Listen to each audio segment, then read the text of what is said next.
Hi friends, అందరికి నమస్కారం. Friends, దేశ చరిత్రలోనే ఒక ప్రత్యేకమైన కేసు అయితే కనుక త్వరలోనే విచారణకు రాబోతుంది.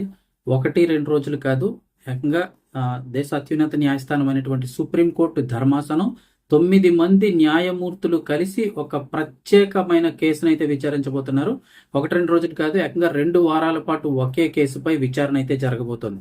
ఎప్పటి నుంచి అంటే కనుక ఈ విచారణ ఏప్రిల్ 7వ తారీఖున ప్రారంభమై ఏప్రిల్ 22వ తారీఖున ముగియనుంది. ఇది ప్రత్యేకంగా 9 మంది న్యాయమూర్తులతో కూడినటువంటి ధర్మాసనం అయితే కనుక భారీ రాజ్యాంగ ధర్మాసనాన్ని కూడా ఏర్పాటు చేసి కేసు విచారణ చేయబోతున్నారు.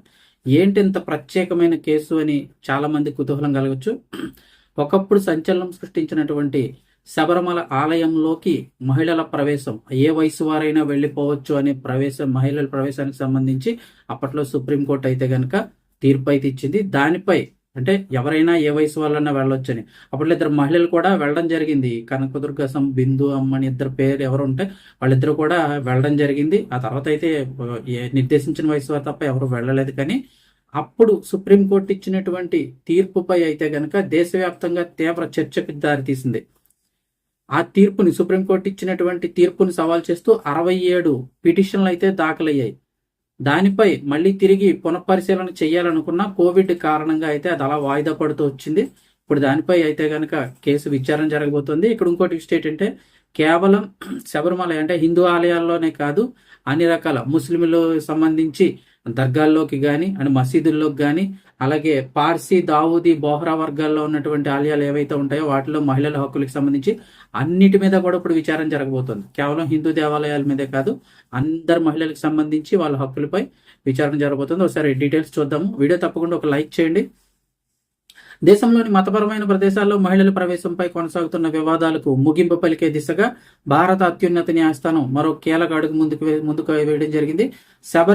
శబరిమల ఆలయ ప్రవేశం మాత్రమే కాకుండా ముస్లిం, పార్సీ, దావూద్, బ్రోహా వర్గాల్లో మహిళల హక్కులకు సంబంధించిన పలు సున్నితమైన అంశాలను ఒకే వేదికపై విచారించేందుకు సుప్రీంకోర్టు సిద్ధమైంది. ఇందుకోసం ప్రత్యేకంగా 9 మంది న్యాయమూర్తులతో కూడినటువంటి భారీ రాజ్యాంగ ధర్మాసనాన్ని కూడా సుప్రీంకోర్టు అయితే ఏర్పాటు చేయనుంది. సుప్రీంకోర్టు ప్రస్తుతం ప్రకటించిన వివరాల ప్రకారం చూస్తే ఈ చారిత్రాత్మక విచారణ 2026 ఏప్రిల్ 7వ తారీఖున ప్రారంభమవుతుంది. అలాగే ఏప్రిల్ 22వ తారీఖున అయితే ఈ విచారణ ముగియనుంది. ఉదయం 10:30 గంటలకు విచారణ ప్రారంభం కానుంది.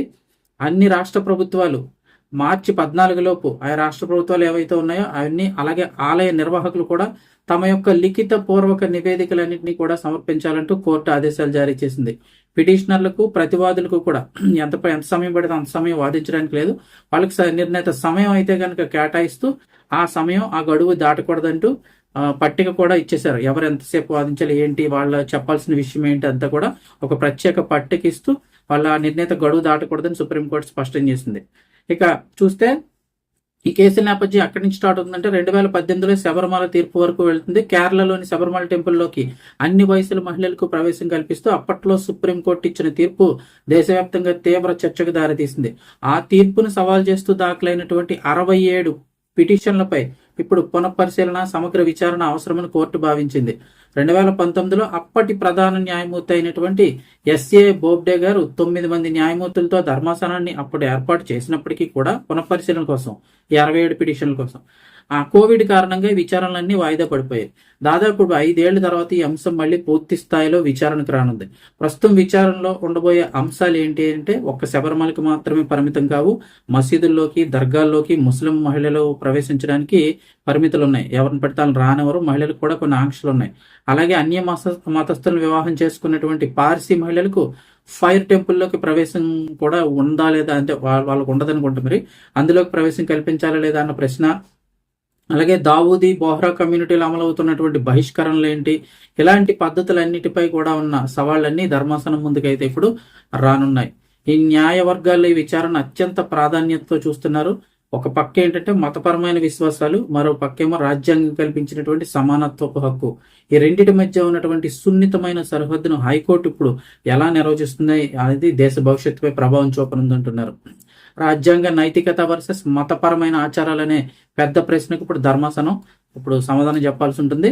సమాజంలో మహిళల హక్కులపై ఇప్పుడు మళ్ళీ కొత్తగా డిబేట్లు లేదా చర్చలు వేడెక్కే అవకాశం ఉంది. ఒకవైపు మత స్వేచ్ఛ కాపాడాలని భావించే వర్గాలు ఒకవైపు ఉంటే, మరోవైపు సమానత్వం, రాజ్యాంగం ప్రకారం అందరినీ సమానంగా చూడాలని కోరుకునే వర్గాలు ఉంటాయి.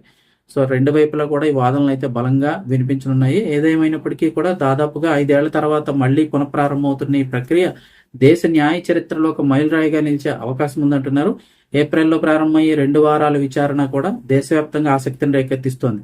చివరికి వెలువడే తీర్పు కేవలం శబరిమలకు మాత్రమే కాదు, దేశంలోని అన్ని మతపరమైన ప్రదేశాల్లో కూడా మహిళల హక్కులకు సంబంధించి వారి భవిష్యత్తును నిర్ణయించే కీలక నిర్ణయంగా కూడా మారే అవకాశం ఉందని చెప్తున్నారు. దీనిపై మీ అభిప్రాయం